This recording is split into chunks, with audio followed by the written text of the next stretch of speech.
Well, our subject tonight is the famous UFO abduction case of Travis Walton, celebrating its 40th anniversary this month.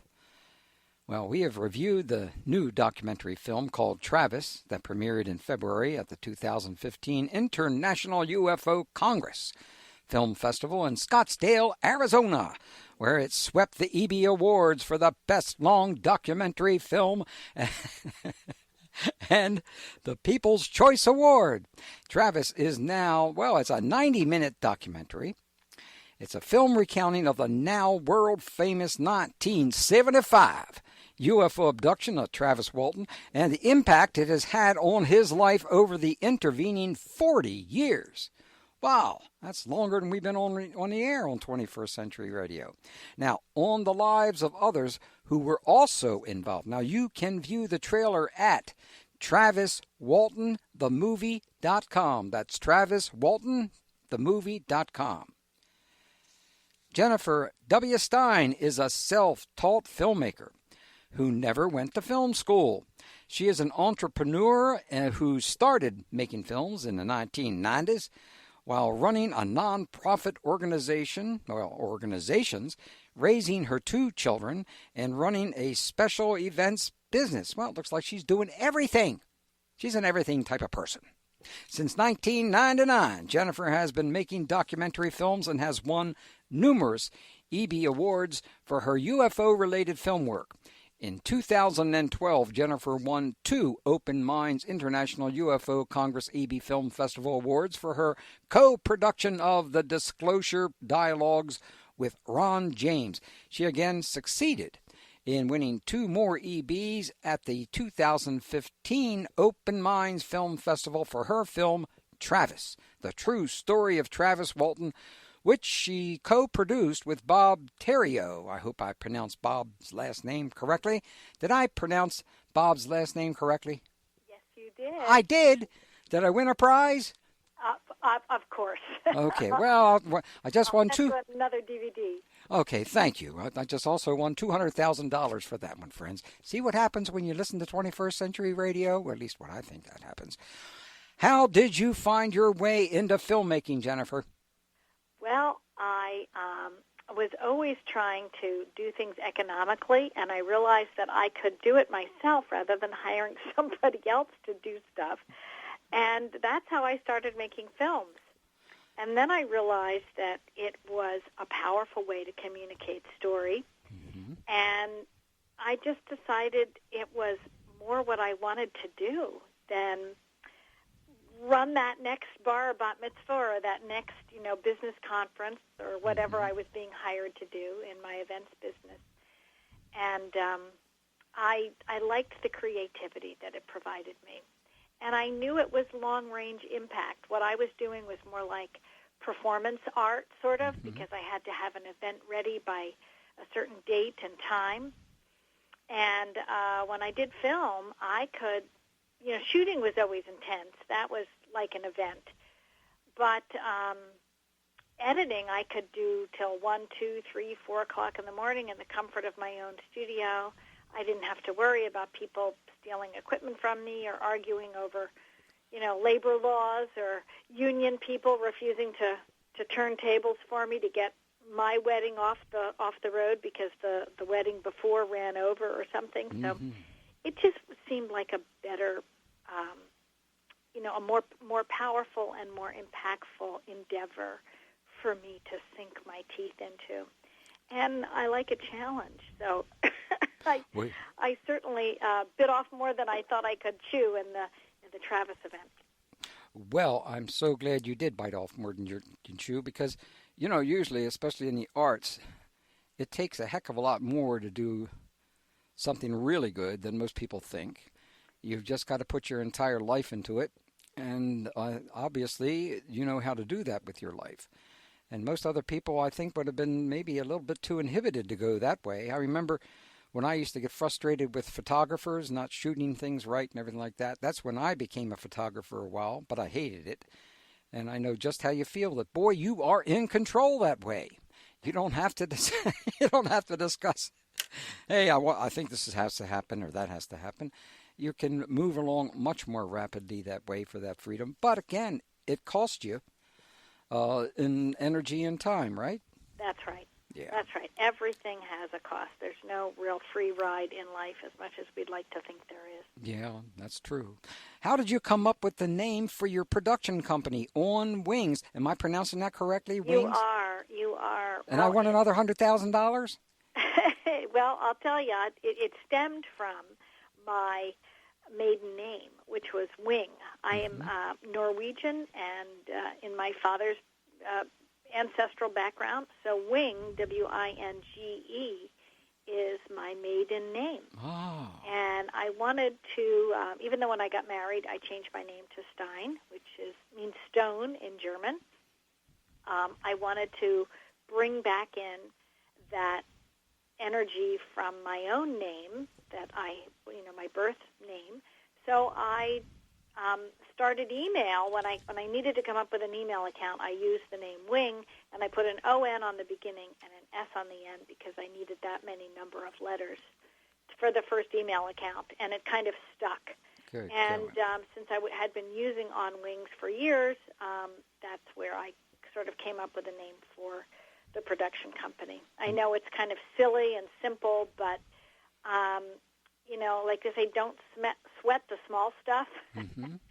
And it was easy for me to remember, and it kind of brought in.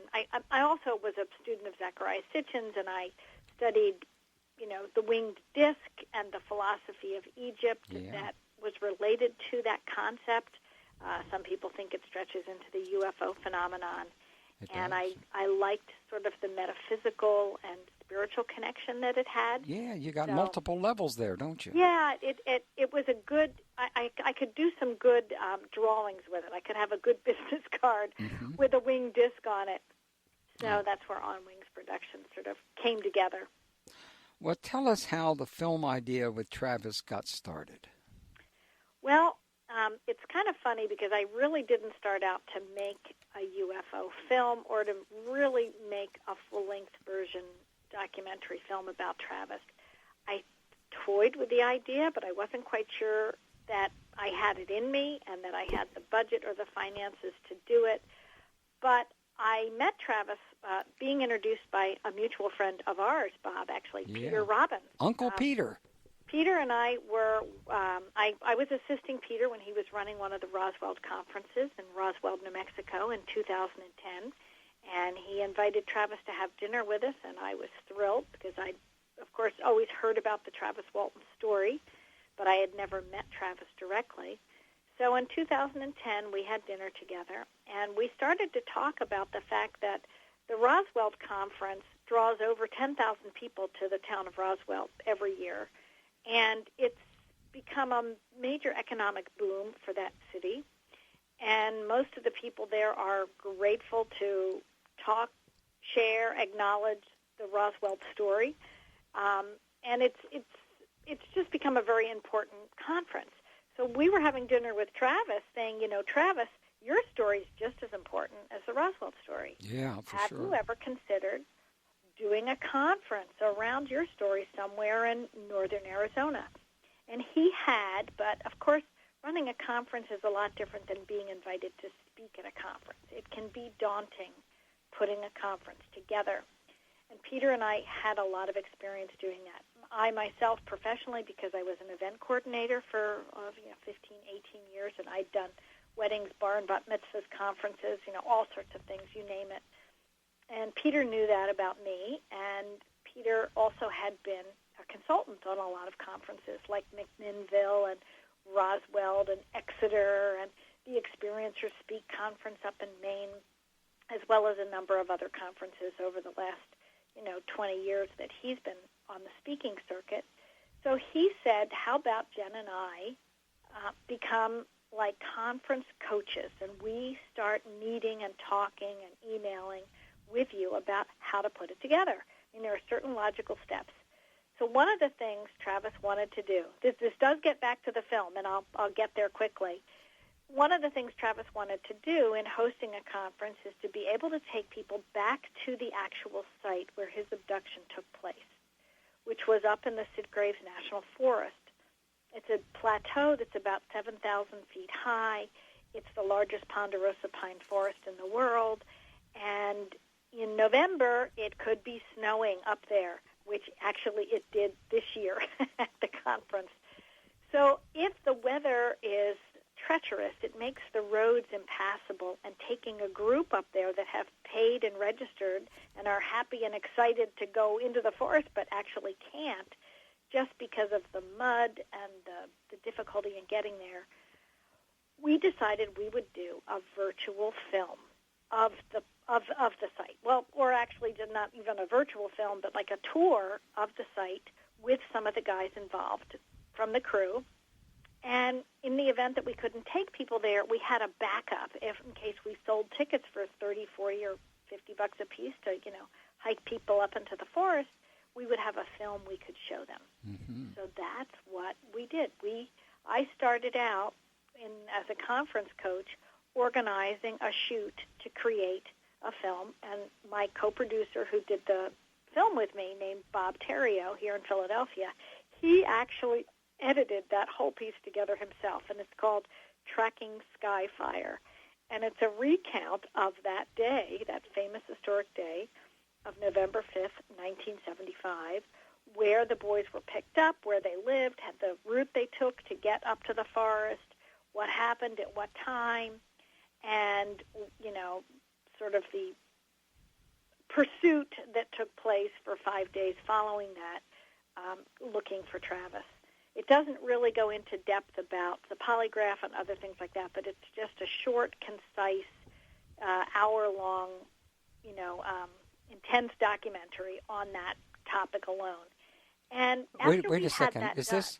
Was this the one that we see? No, the one that you saw was a more elaborate production. I see. So Bob and I finished Tracking Skyfire, and Bob did like 99.9% of the work. I did the shooting with him, and I organized the trip out there, and covered all of our expenses and everything to get that done. And we did it in time for a conference that never happened in 2013, but we were hoping it would. We were advising Travis to do conferences every year for 3, 4, or 5 years to build up to the 40th anniversary event so that he would get experience coordinating a conference, or that he would build a crew of people around him who would be able to manage the conference. And people who were on site, because I live in Philadelphia, Peter lives in Ithaca, New York. We weren't on site to run around and hang posters. So he was going to need a crew of people to help him get the conference up and running. But I thought if we had a film, in the event that we couldn't take people to the actual site, that would help.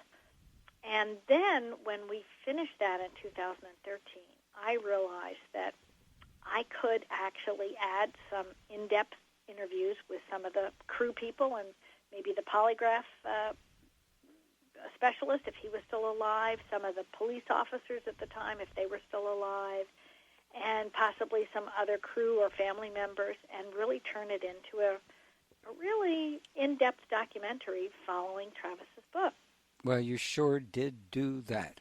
Thank you. I have really pushed to get it done almost a year in advance of the 40th anniversary, so that the film could serve as a promotional platform to bring people out to Heber for this conference, which just happened. We just had the 40th anniversary this past November 5th. It was 40 years to the day, and we had a great conference, and we did show the film there at this conference as well. Was Peter there this time?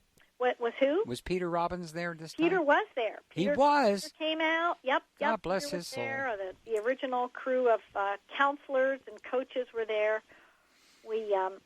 A group of us attend UFO conferences regularly. So whenever we found ourselves at a UFO event, like we often did in Arizona at the International UFO Congress, we would meet for breakfast for years and try to plan this conference. And many of the people who were there at those breakfast meetings were all there at the conference. And many of the original crew members as well, those that are living, most of them were there. There was only one that couldn't make it. That was Steve Pierce. But all the other guys came. And also Kenny Peterson. He was supposed to be there, but a family emergency called him away. So, how fortunate, and how fortunate for you to have done that hour piece before.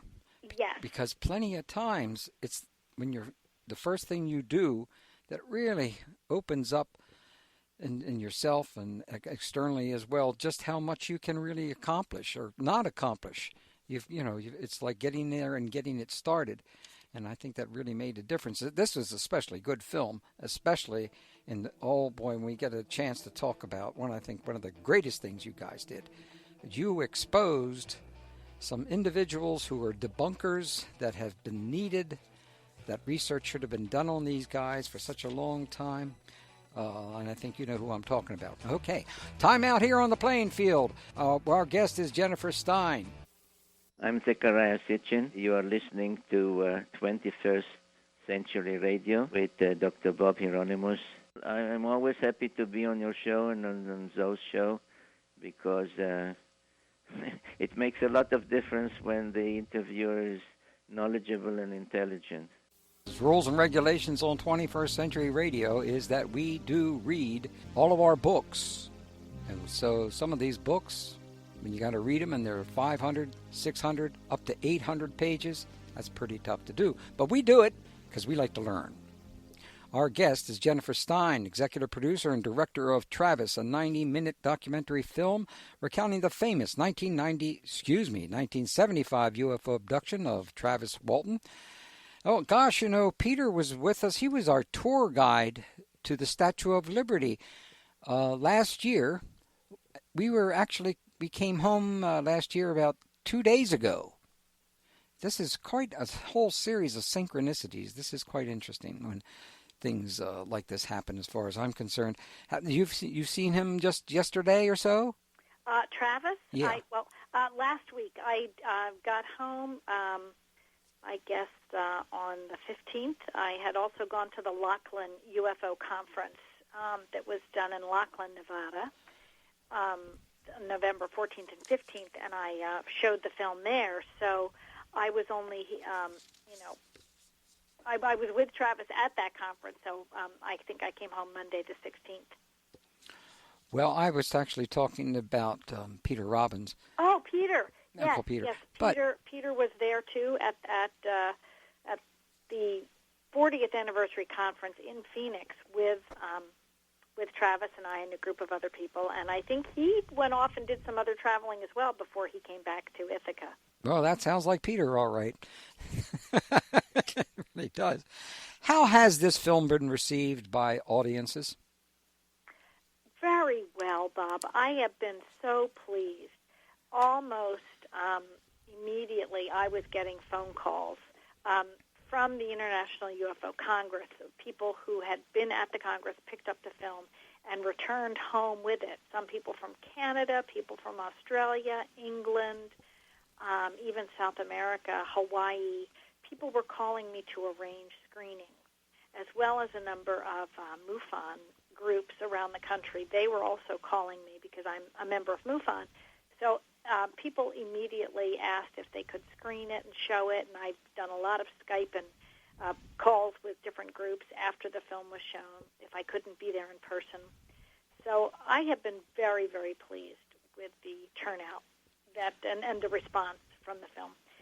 People tend to think that the Fire in the Sky film that was done by Paramount in 1993 was telling the true story, and it's really not the true story of what happened to Travis.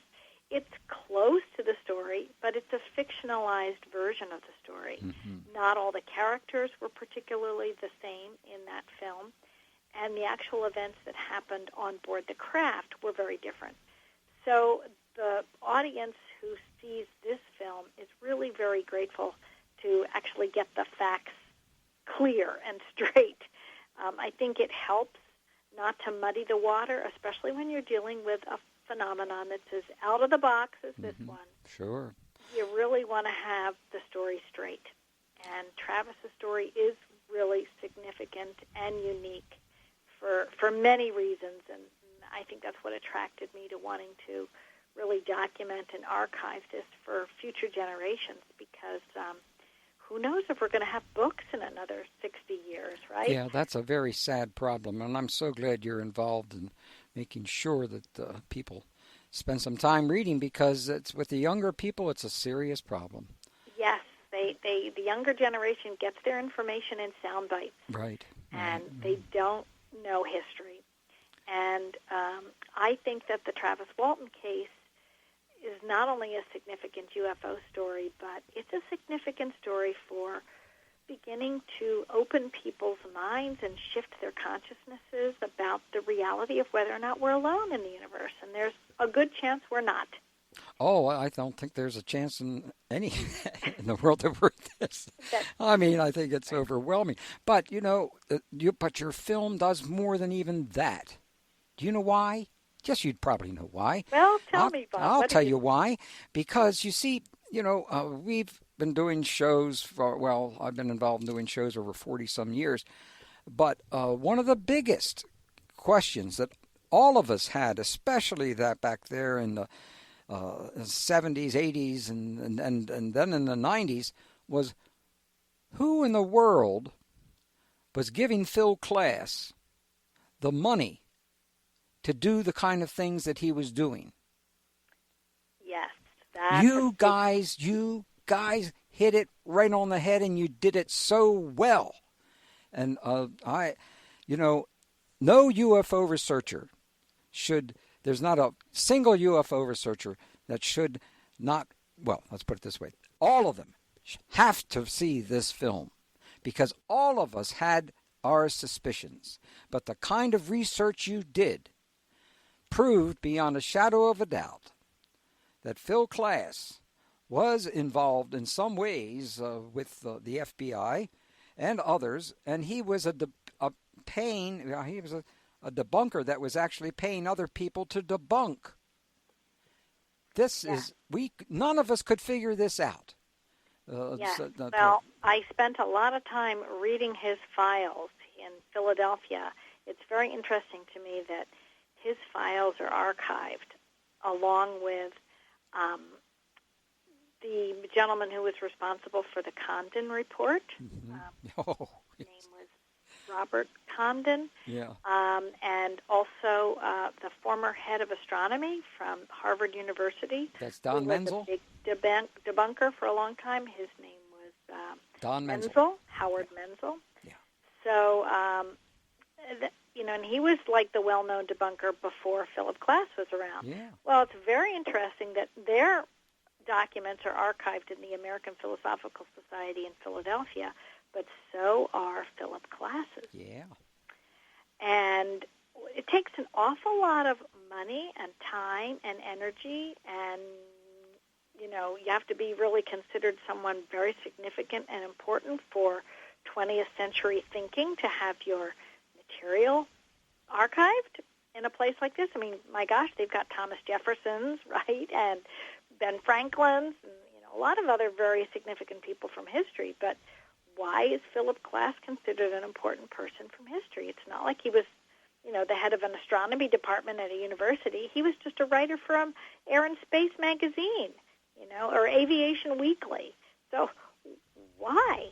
I think it's quite clear that there is a desire to archive the debunking that he deliberately did on this topic so that people researching famous UFO stories would come across it and still consider a bunch of these stories bogus. But, of course, in Travis's case, the more you read and the more you dig, the more you realize how insane his arguments were and how he took things out of context. He twisted words around. He deliberately repeated things in shorter sentences, dropping out very critical parts of conversations so that the meaning was changed in many cases. And he did this to certainly everyone involved in the Travis case. I mean, he didn't reach out to Travis, which was interesting, I guess because Travis was a little untouchable. And Philip's idea was that Mike Rogers had come up with this cockamamie idea of getting out of a forestry contract and still getting paid and therefore ripping off the the federal government because the Forestry Service is part of the federal government. So he, it went as far as a federal investigator being hired to come up with several indictments against Mike Rogers, which all could not be proven, and therefore they had to be completely dropped.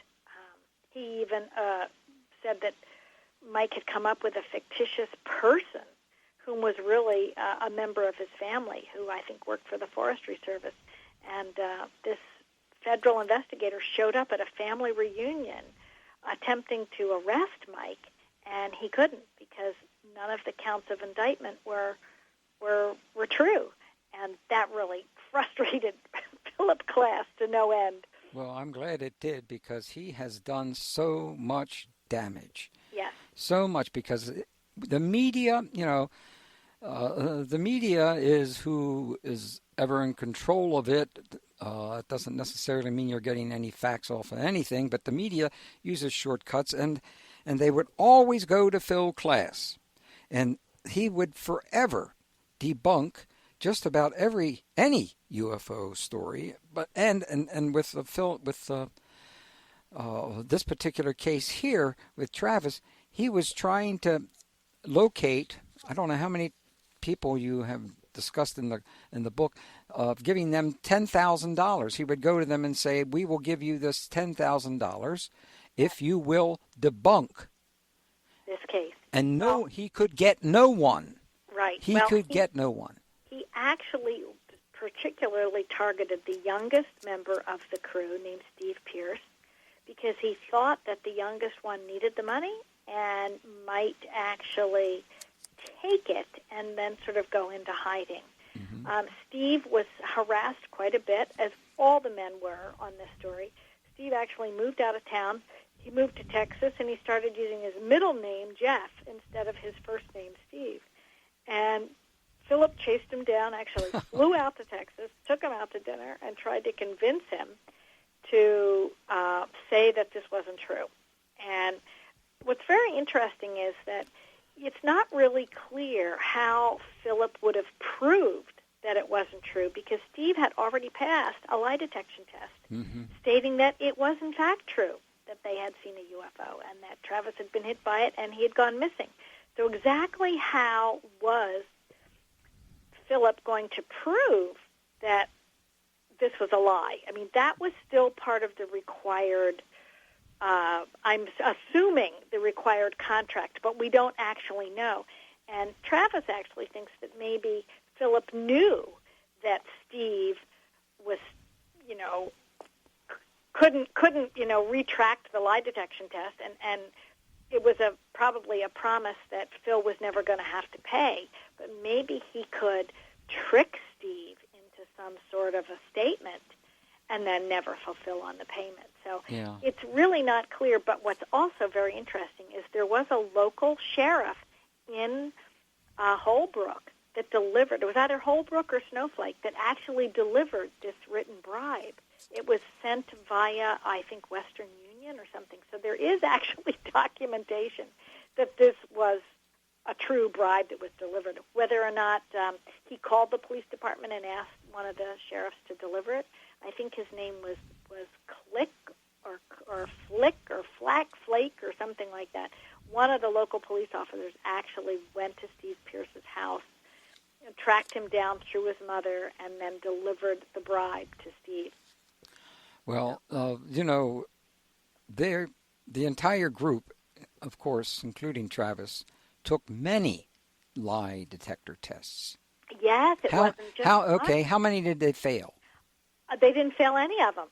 There was one guy that had an inconclusive because he got all flustered and he didn't finish the test and he walked out. And I think that was Alan Dallas. Yeah, that was in the very beginning, though. That was in the very beginning. That's when Travis was still missing. And these boys were essentially being accused of murder. That's right. Yeah. And they were afraid that if they, by taking this test, that would be they would be tricked somehow into admitting a murder that they didn't do, and they would be arrested and thrown in jail and possibly tried for murder and maybe even spent the rest of their lives in prison if Travis didn't come back. I mean, there were a lot of unknowns going on. It's probably why this case made international news, because it was immediately a homicide story, a UFO story, and a missing person story, and bizarre at that. So once it was out of the box, the story was out of the box, right? You couldn't, pack it back into some neat little story of some, misidentified missing person or some object or something that was misidentified. There were over 500 people looking for Travis in the woods. I mean, everybody knew about this in northern Arizona. And again, the film does this so well. You get to see how much damage to all of the people that were involved in it when they had to face. And of course, they didn't necessarily. There were times when they weren't too happy with Travis. Is that correct? Correct. I mean, Travis wasn't the only one getting ridiculed. Yeah. But, everyone in the town was getting ridiculed, especially the people involved in the case. We have a timeout here on the playing field on 21st Century Radio. As a matter of fact, yes, our guest is Jennifer Stein. She's the executive producer and director of Travis, a 90-minute film documentary recounting the famous 1975 UFO abduction of Travis Walton. That was a segment from Dr. Queen Zahara's interview with Travis back there in 1993 on, that was The Fire in the Sky. That's when it was called then. Yes, indeed. And I was a bit disappointed in that particular film. I'm sure Travis was too, and I bet you were too, weren't you, Jennifer? Well, at the time when I first saw it, it was the best thing that was out there, and I think it brought a lot of people's attention to this interesting story. But since it changed the facts, it really led people astray as well. Yeah. And I think it painted not really the correct light on the whole topic, because if you know the true story, it really begins to open your consciousness, and you want to read and learn more, and you're fascinated by this amazing event. How did you get the archived footage? Well, I worked with Stanton Friedman, and if you remember, Stanton says in the documentary, he says, I was hired to be a co-script writer and a consultant on a documentary film about the UFO topic, and this was done in 1978. So it was through Stanton that I contacted the producer he worked with, and he was still alive. His name was Brandon Chase, and he lives in California. So I called the Chases up. Their phone still worked, and I convinced them to let me use the footage in the Travis Walton film for the 40th anniversary event that we were doing.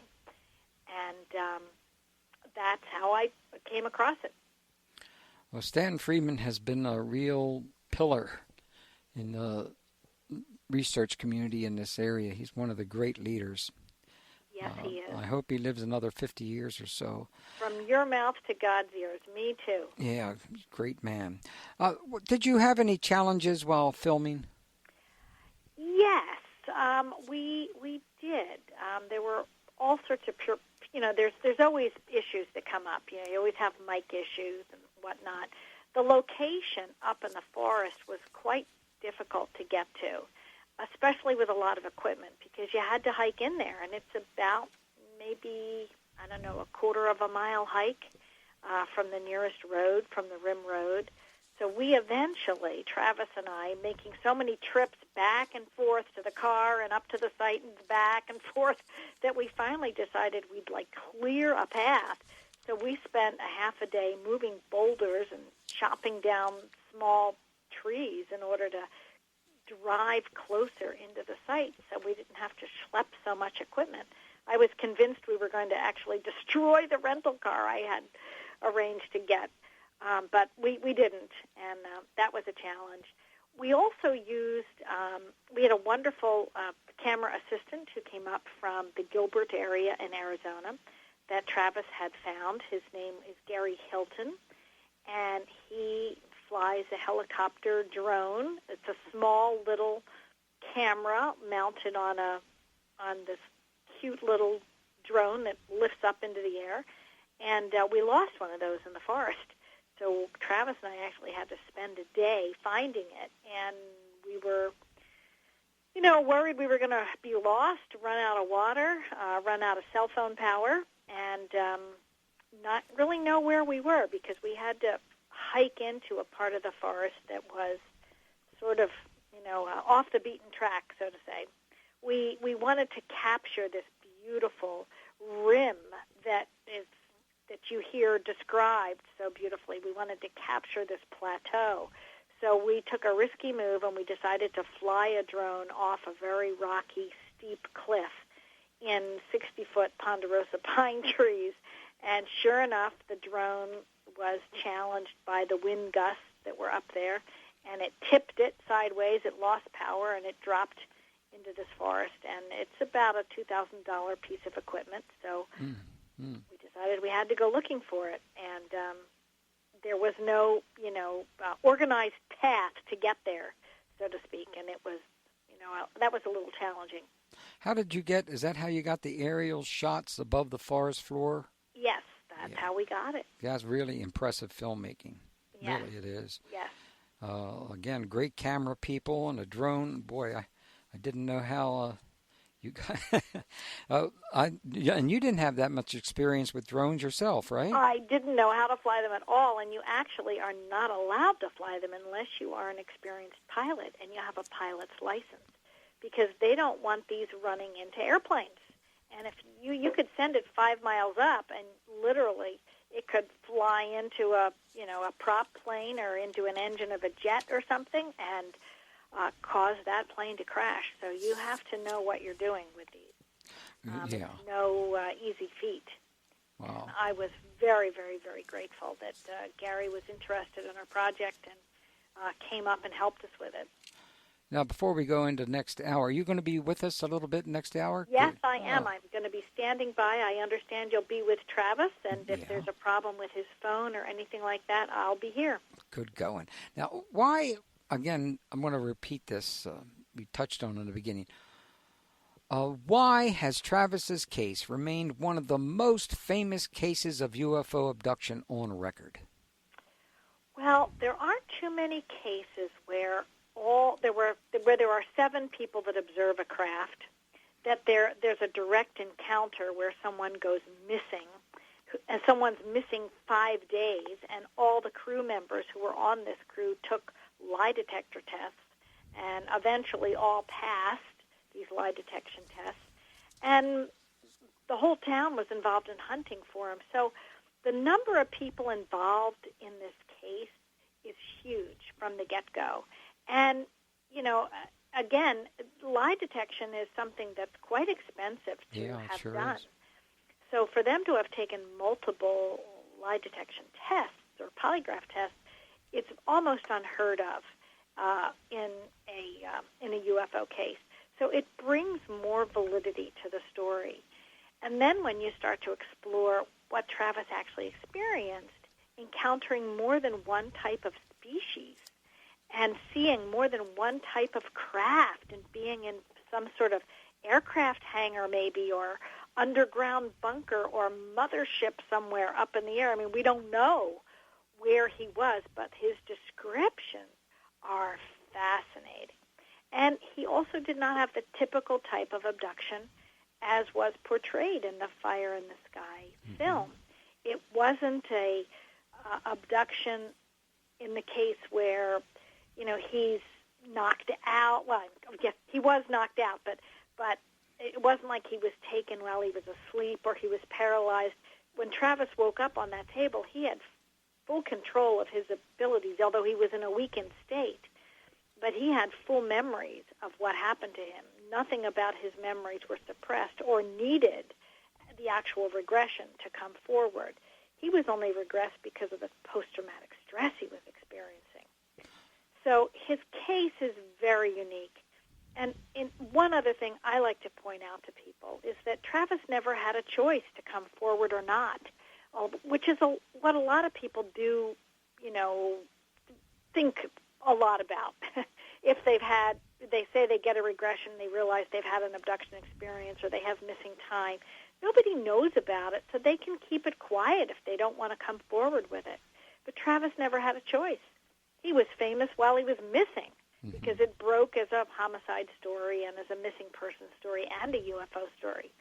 So by the time he came back, there had been hundreds of people who had been looking for him for 5 days in the woods.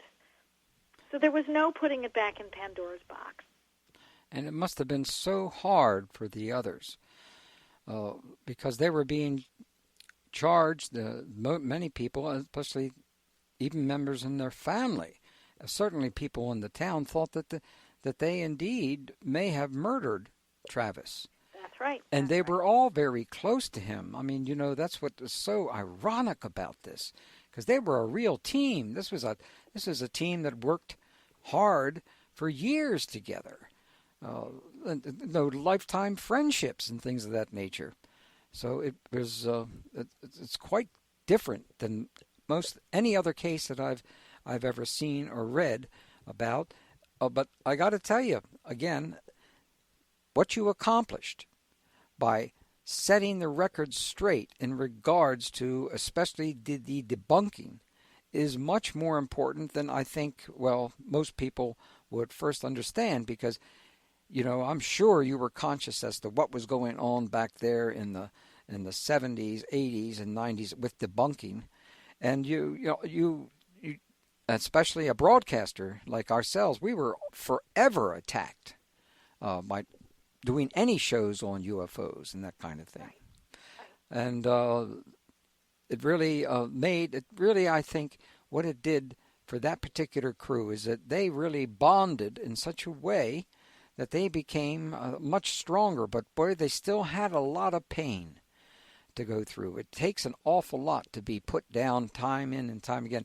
I'm an artist, you're an artist, you know how it is. You're always going to be criticized no matter what, right? Right. There's no way in the world you're going to please over 30 or 40% of the people, especially when you're doing work that happens to have any importance, history to it. So what would you like to leave with us before we go into next hour and brother Travis is going to join us? Well, I would just say to your listening audience, you're in for a treat. You're going to get to talk to the man himself. Now, this guy obviously really knows himself. You know that old phrase, man, know thyself, presume not God to scan, the proper study of mankind is man. Remember that one? As above, so below. Yes. He has been through the worst of things, and now I can't say he's going to be going through the best of things, but it's a heck of a lot better than it used to be. And we'll be back with our guest, Jennifer Stein, and, of course, Travis Walton in just 5 or 6 minutes. This is 21st Century Radio. I'm what's left of the alleged Dr. Bob Hieronimus, a lowly Ph.D. hanging out in this part of the universe. And, of course, it's such a big place, I hardly know where it is most of the time. Our executive producer and research assistant, who is my boss and likes to push me around an awful lot, and she gets away with it all the time because she's bigger than I am. And Noah Dankner, who holds the world's record of bench pressing 622 pounds. Now, that's a lot of weight, it's true. But, Noah Dankner is less than 115 pounds. How does he do it? Well, he must have a couple of UFOs helping him along the way. And, of course, we are going to be joined tonight by 2 people this hour. Jennifer Stein, she's the executive producer and director of Travis, a 90-minute documentary film recounting the famous 1975 UFO abduction of Travis Walton, and we'll be joined by Travis in just a little while, too. Now, let me give you an introduction to Travis. Sit up straight out there. No talking. That's right. Feet flat on the floor, eyes straight ahead. And you can chew gum. We allow you to chew gum every now and then. Now, Travis Walton was born February the 10th, 1953. He was an American logger who was allegedly abducted by a UFO on November 5th, 1975, while working with a logging crew in the Apache-Sitgreaves National Forest in Arizona. Walton could not be found, but he reappeared after a 5-day search. The Walton case has received mainstream publicity and remains one of the best-known instances of alleged alien abduction. UFO historian Jerome Clark, an old friend of ours. Remember, he did the UFO volumes 1 and 2. He gave us a half a dozen of them. We passed them out to the rest of the planet, and boy, do they love them. And he writes that, quote, few abduction reports have generated as much controversy as the Walton case. It is furthermore one of the very few alleged alien abduction cases with some corroborative eyewitnesses, like 6 others, and one of the few alleged abduction cases where the time allegedly spent in custody of the aliens plays a rather minor role in the overall account. UFO researchers Jenny Randalls, and there's a fellow here by Peter Hauge, or Hugh, well, it's going to be one or the other, write that, quote, neither before or since has an abduction story begun in the manner related by Walton and his co-workers. That's the voice of authority. It didn't sound like it, did it?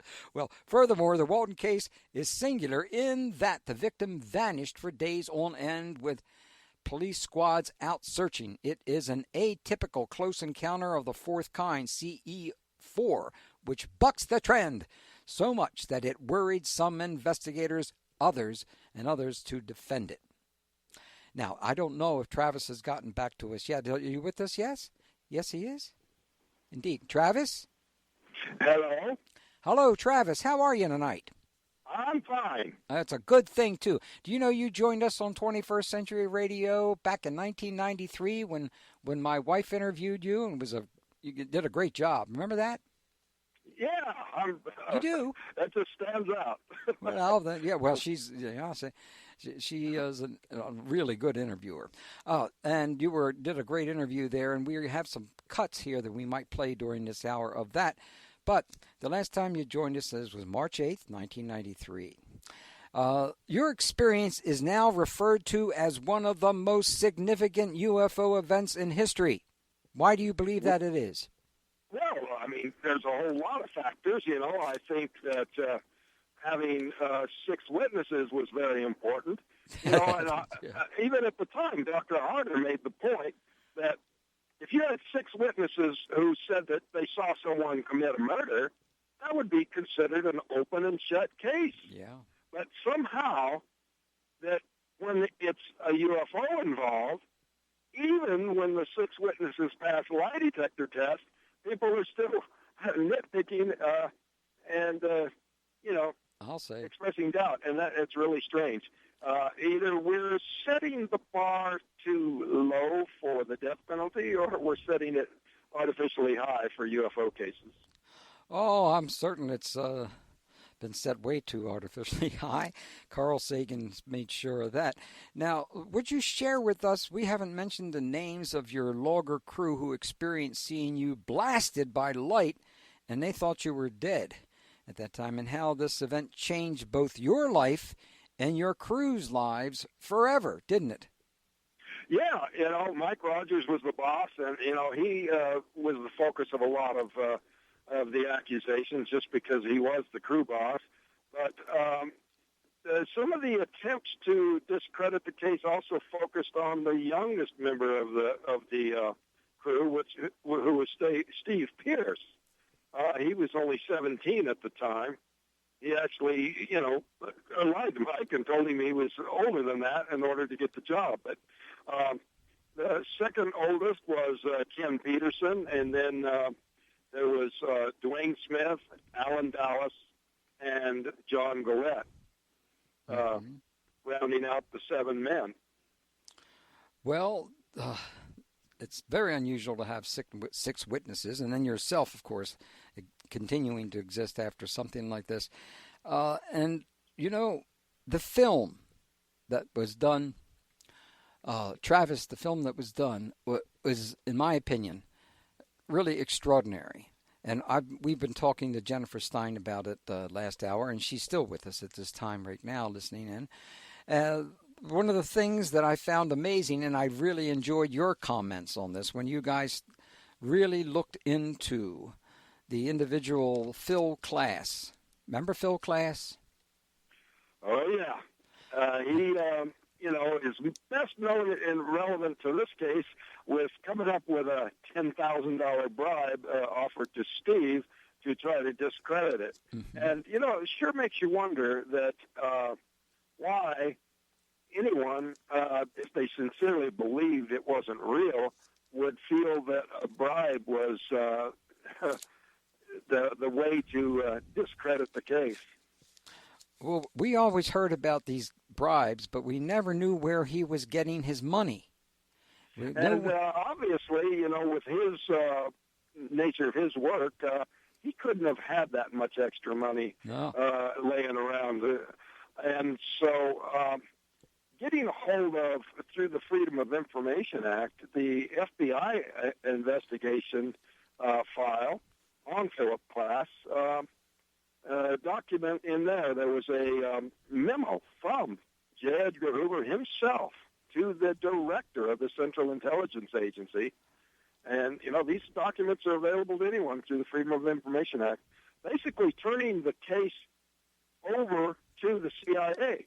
Mm-hmm. And this is a standard, recruiting tactic for the CIA, to get some prosecutable offense that they can use to, leverage cooperation from people. And, of course, the money I would expect would come from whatever agency wound up, being his handler. Well, again, as I mentioned to Jennifer, this is a truly remarkable expose that you guys did in this film. Every UFO researcher has that were serious about this work has had to put up with his, I'll call it insanity. There's something wrong with this man. I've never met, of course I've met him, never met a meaner spirited person in my life. Truly nasty. Yes, and the fact is that everybody in the media, especially the national media, they'd always have him on. They'd always have him on, and he'd always say the same kind of things. And sometimes they would almost catch him. Like one of the things he loved to do was near the end of any interview, if he's debating somebody, he would make a statement like, "Hey, well, I got that information, and I'd love to share it with you. It's in the glove compartment of my car, and if you let me go out there and go get it, I could read it over the air." And of course they say, "No, we haven't got time for that." And of course at the end of the program, it was overheard that really he didn't have anything like that in his glove compartment. It was a total bluff. He'd get away with all kinds of things like that. And actually altering quotations. I mean, I would challenge any of his surviving fellow skeptics to justify altering a sentence to reverse the meaning in order to make it look like somebody said something that actually the total opposite of what was actually said. Yeah. Well, he did that often. And I'm so glad that people documented this because, he was fair-haired with the government. He was fair-haired. And yet in that report that you mentioned, I don't know if it was J. Edgar Hoover that said, this guy's, they had checked into his credibility, and they didn't think he was too credible. Yeah, they said the Bureau should be most circumspect in any future dealings with him. And they actually said, what was it? Didn't seem to be in full possession of his faculties. I mean, that's an awful lot to say, Travis. Jeez, whiz. Well, these government agencies have what they call useful idiots, They don't have to respect people to make use of them. Yeah, well, he really caused lots of difficulties for more than half the planet. Now, how did it affect your relationship with the rest of the crew, your family and friends and neighbors about this, especially after you were gone for 5 days? Well, the crew was, for the most part, people I didn't hang around with much, Generally speaking, everybody, had their own lives away from the job, and we were really just together as a work crew. So, the job went away as a result of the incident, so, we didn't really have that much reason to, continue to associate. Plus, in search of work, they went to various other places, other states. So it kind of broke us up and split us up in a way, but we've still, in more recent years tried to reconnect because we shared an experience that was so profound that, it'll always link us in terms of, a really profoundly life-altering experience. Yeah, well, it's now the other wonderful experience I had in watching this a couple of times the other night was the lie detector tests. At the time, the president of the American Polygraph Association said that the odds were over 1,000,000 to 1 of there being any kind of mistake when you have that many people passing tests on the same issue. And that was when 6 tests were passed, but now there's been 16 passed tests in connection with this incident. I've passed 5 different tests from 3 different examiners who were, at the top of their game. As far as polygraphy is concerned, those who do work for law enforcement are considered, the better qualified. Again, within the film itself, you can begin to experience some of the things. Watching the film as it evolved made me feel more or less like I, for the first time, truly understood what the heck was really going on. Because I got confused back when they're in the 1978. I have your 1978 book here. I never got your 1995 one. And I wanted to ask you one question, but I'll have to ask you that question after we come back from our break. And is that okay? Okay, I'll talk to you after the break. All right, after the break, we'll talk about that. We'll be back with our guest, Travis Walton, and, of course, Jennifer Stein. Hi, everyone. This is Betty. And Bob Luca, and you're listening to 21st Century Radio, the Bob Hieronimus Show. I just love her energy. Oh, okay, welcome back to 21st Century Radio. We're talking about a movie you got to see. It's called Travis. It's a 90-minute documentary film recounting the famous 1975 UFO abduction of Travis Walton. And it is important for many, many reasons. I've already mentioned why I think it's super important in that what it reveals about Don Menzel and Phil Klass, but also about the media. And Jennifer Stein is still with us, and I'm going to ask her a question I should have asked her before, and then we'll get back to Travis. Jennifer, are you there? Yes, I'm okay. here. All right. Are you sitting up straight? I think I am. Okay, and your feet are flat on the floor, your eyes are straight ahead, and you're not talking to anybody else, right? Correct. All right, that's the way to go. But you can chew gum. We still allow it. Now, how complicit is the media in deliberately debunking or lying to all of us, destroying the reputations of lives of those who just wanted to know the truth? I'm biased in this particular area, and that's one of the reasons why I wanted to ask you. Well, media that's paid by large conglomerates these days are really not willing to share the real stories or the true stories. Every once in a while I catch a news clip about a sighting that's happened, and there's usually a joke made somewhere around the news table debunking the seriousness of the topic. Mm-hmm. Now, I can say for myself, if I refer to myself as media, I'm independent media. I pay for and underwrite the productions that I do, and I'm very serious about it. I think you're only going to find independent filmmakers like James Fox and a few other people that are really willing to tackle this topic. Mm-hmm. Now, I will say there is a new television show produced in California called Hangar One, and they're covering MUFON files and investigations.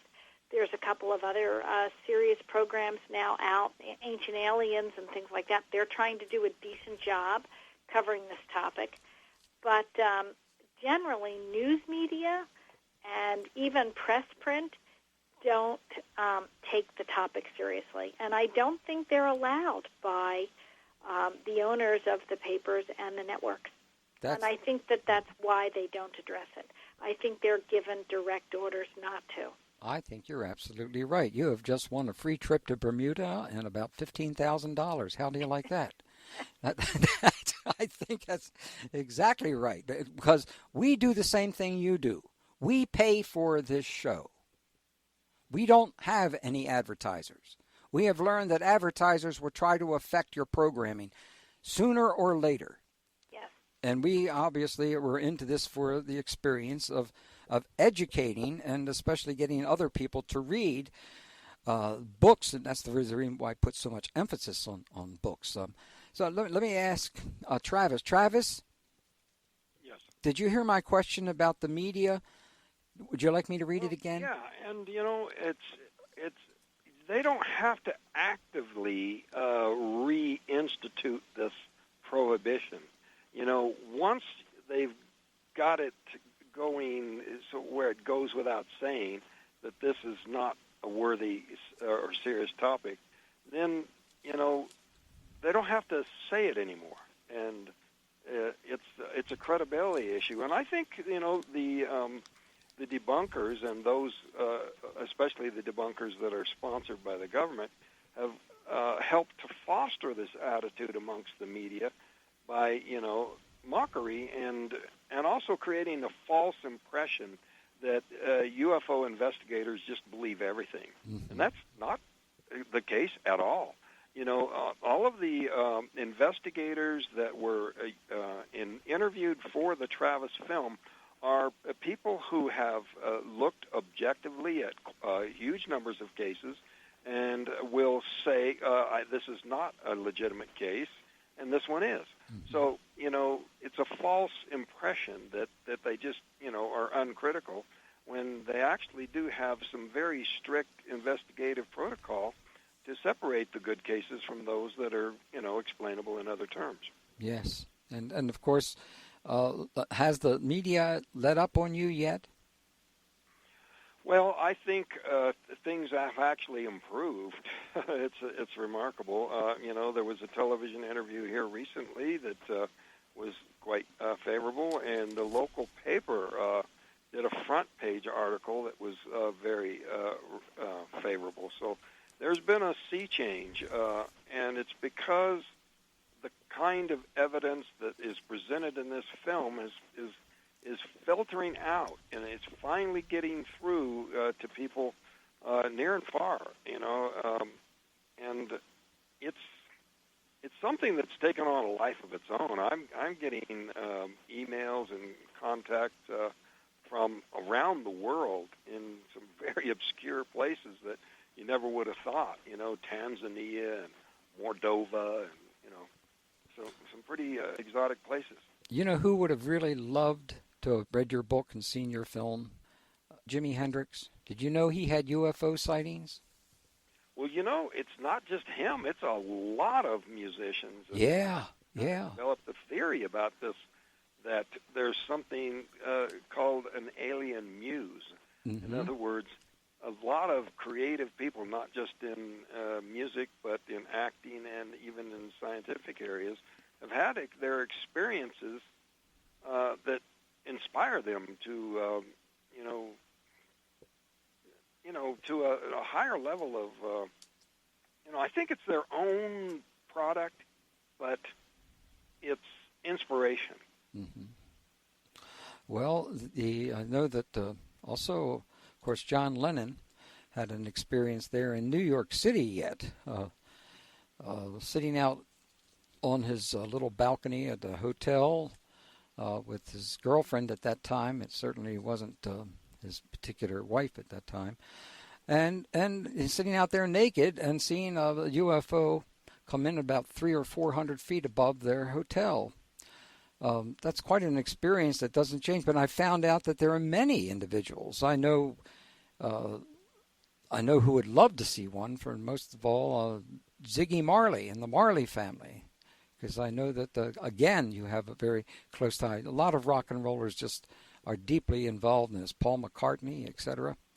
Well, anyway, Muhammad Ali came here that's right. to train for the next fight immediately after my experience here. Well, I'll be. What a synchronistic experience that must have been. Yeah. Did you ever get a chance to talk to him? Well, I no, I didn't, but I understand that he actually stayed in the place where I just had my 40th anniversary conference. Isn't that something? Commemorating this. Yeah. Well, what I was heading to talk to you a little earlier about is I've read your 1978 book. I never did see, I think my wife got your 1995 book, so I never got a chance to see Fire Well, in the that Sky. was 96, I think, but there's actually a 2010 edition too. But Oh, really? Yeah, it's twice the size of the original. Well, so you must have new information in there? Oh, yeah. Well, I'll be. Yeah, I've always loved the photographs of the paintings. You want to mention anything about the artist who did some of the paintings? Well, it was Mike Rogers. Mike Rogers. So, it started with him trying to, combine the crew's descriptions of the craft itself.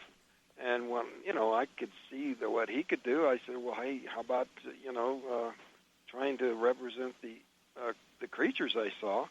And that was a laborious process. I'm sure he was losing patience with me because I made him do it over like 20 times. No, that's not quite it. But, it was, he was inspired to paint better than he ever had in his life. Well, I wonder if he was ever what used to be called by Paul McCartney, overshadowed in this experience. So, I don't think you would accept this theory or necessarily Jennifer, but I don't think this was an accident that it happened to you. I know that you at first your views of that abduction have changed a bit since over the last 40 years. Oh yeah. You want to talk a little bit about that because there is so much fear about these things, and yet you said some amazing things in this film, Travis. You sounded more like you were becoming a philosopher. Yeah, it definitely inspired me to try to make some sense of it. And it was a long, slow process. At first, the horror of it, the impact of the experience itself, and then the terrible way I was treated in the media and the public reaction was very, very hard to cope with.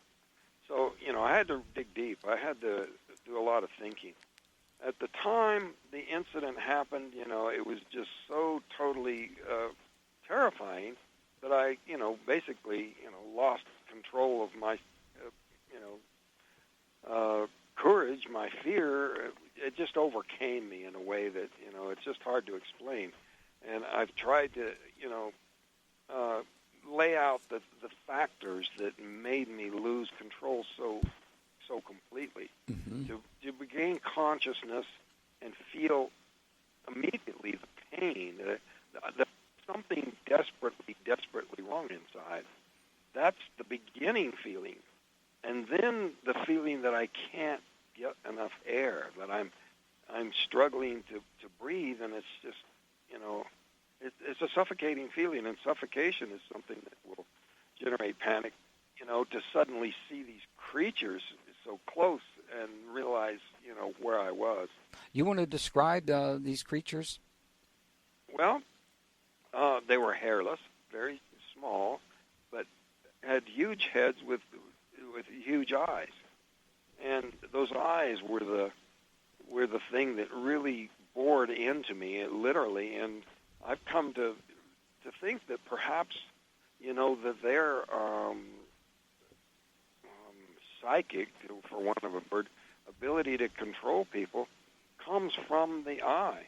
Mm-hmm. And, that was driven home to me here recently. I had a medical doctor at one of my conferences that came up to me and said, it is a fact that the eye is actually an extension of the brain behind it. There's an opening through the skull. If you were going to try to project some sort of energy from the brain, it would make sense that it could come through these eye stalks towards the front of the head.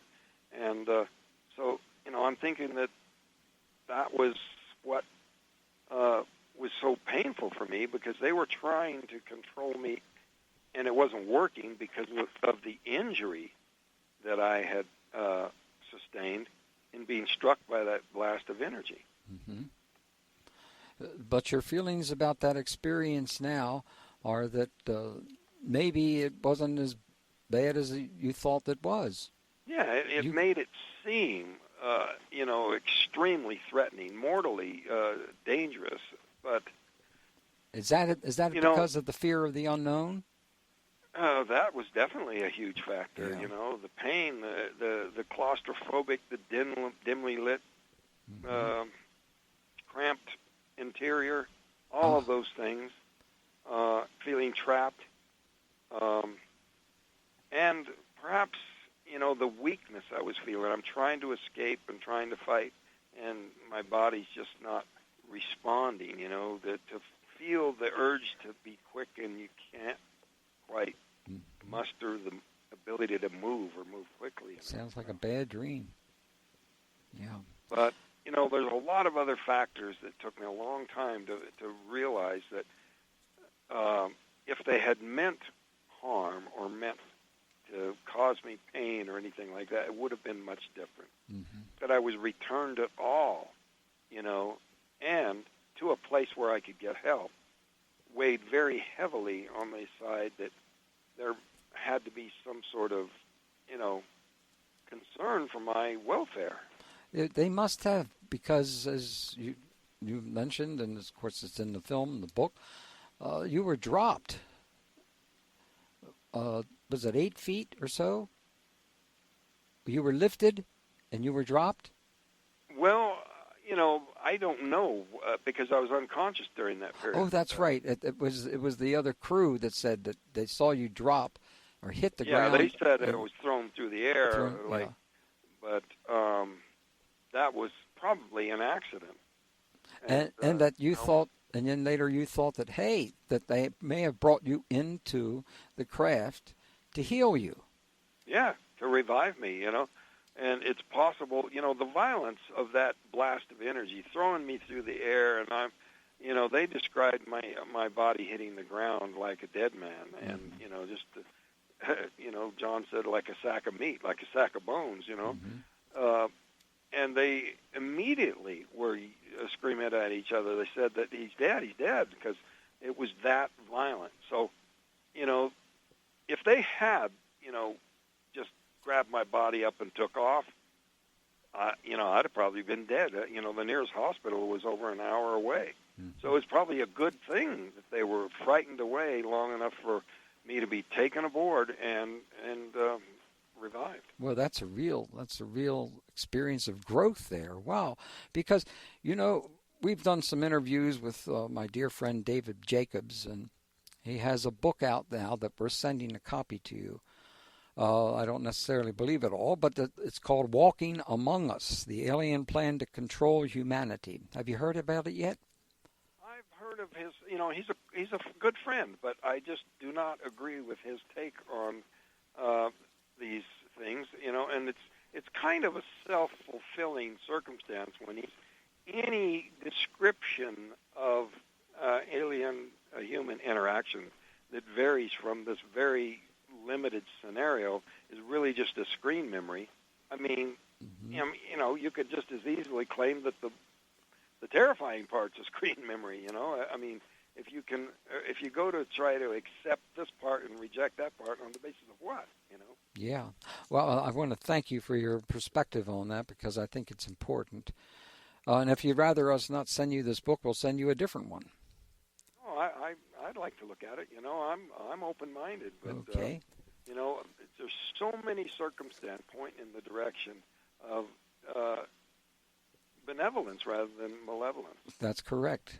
We got to take a final break here, and when we come back, we'll be talking more with our guests, Travis Walton and Jennifer Stein. I've got another question I want to ask her before everything closes down here on 21st Century Radio, so stay tuned.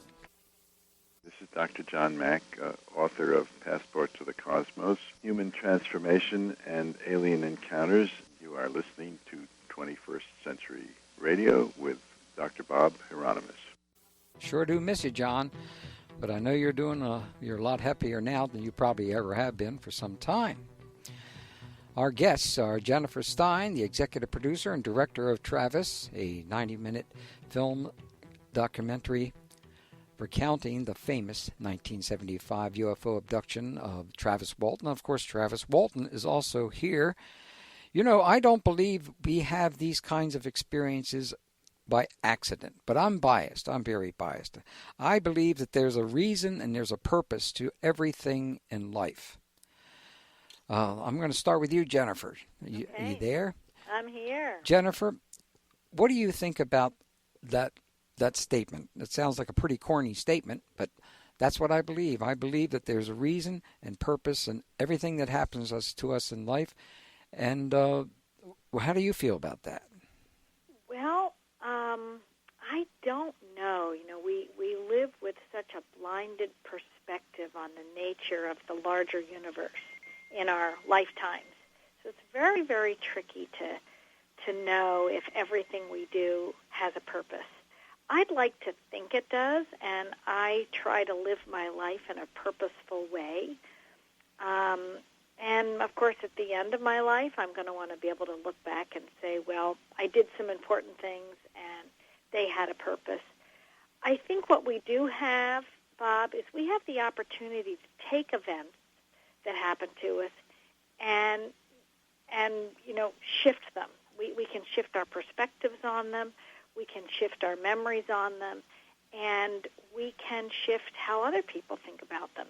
That's certainly something Travis has done through this film and through his life, through writing his book and through dealing with really what happened to him. And so did the other men in this crew. And I'm hoping that when people see this film, it brings some closure and some healing and some purposefulness, at least to what happened to them. And it helps shift people in their thinking about the whole UFO topic in general. So I don't know if I've answered your question, but that's what I'll give it for tonight. Well, you know, I know that there are researchers such as Bud Hopkins and John Mack and scores of others. They felt that there was some reason in why they were involved or how they got involved, and of course many of it was basically they were quite concerned by those who were abductees and having these experiences and losing control of their lives.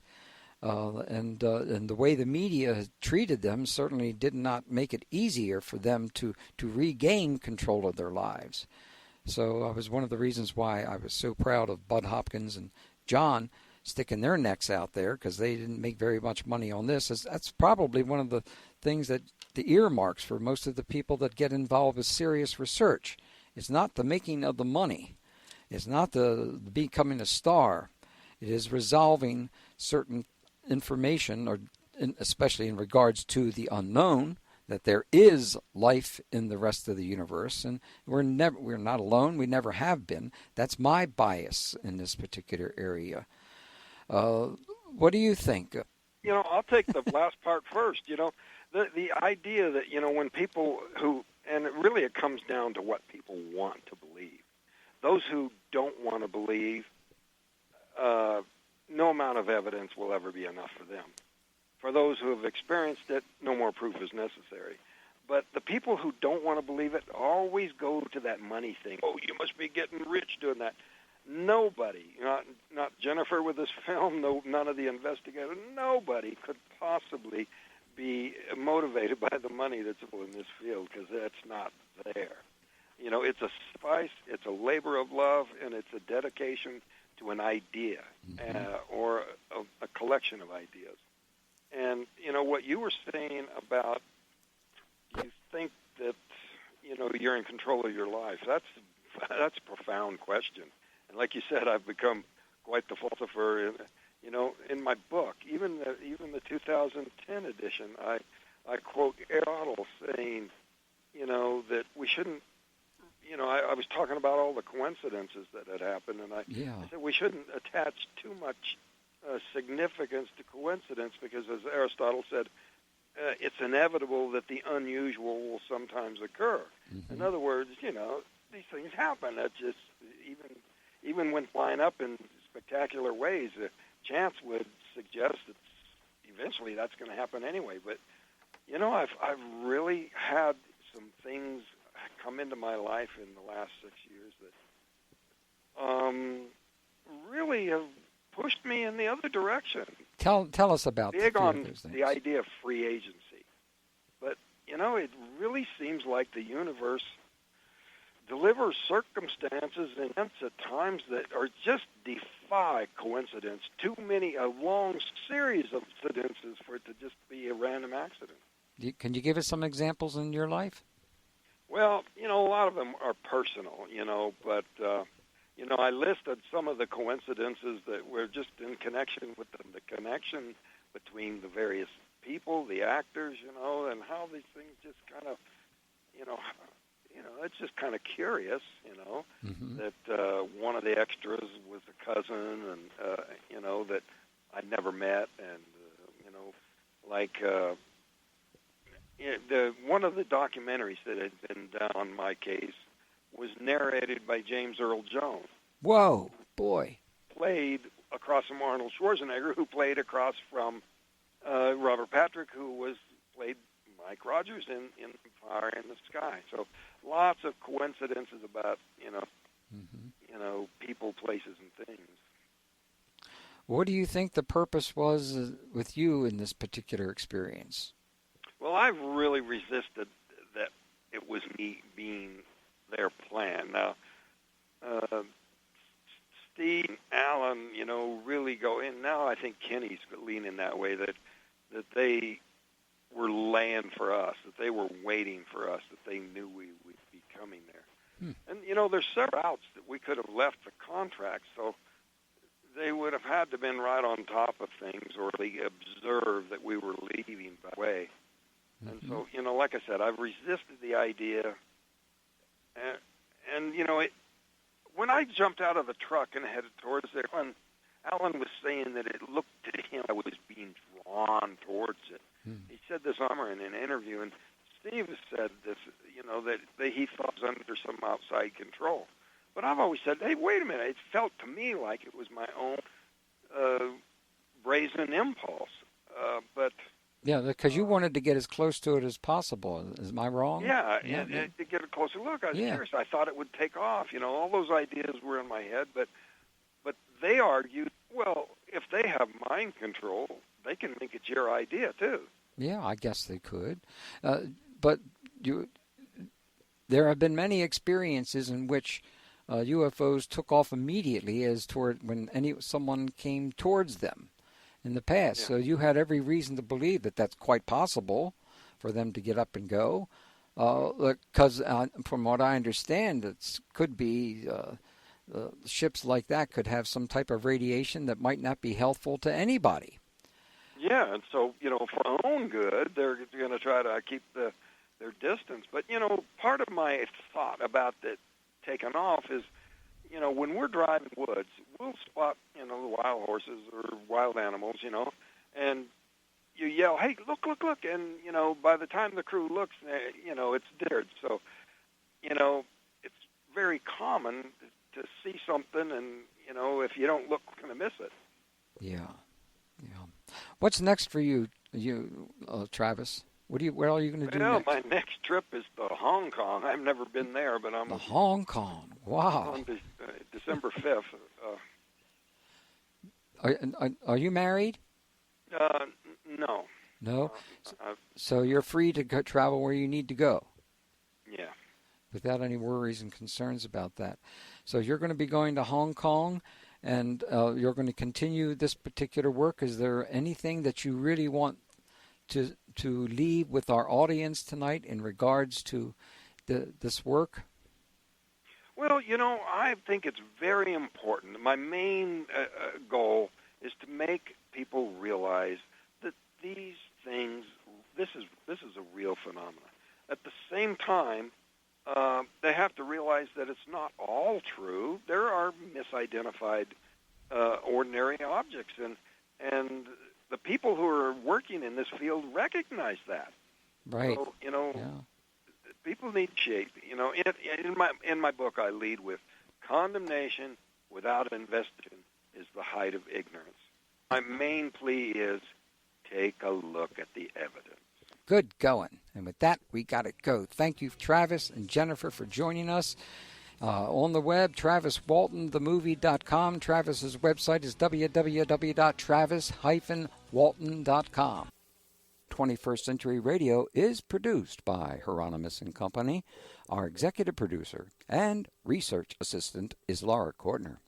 Our engineer is Anita Brockington, and I'm Dr. Bob Hieronimus.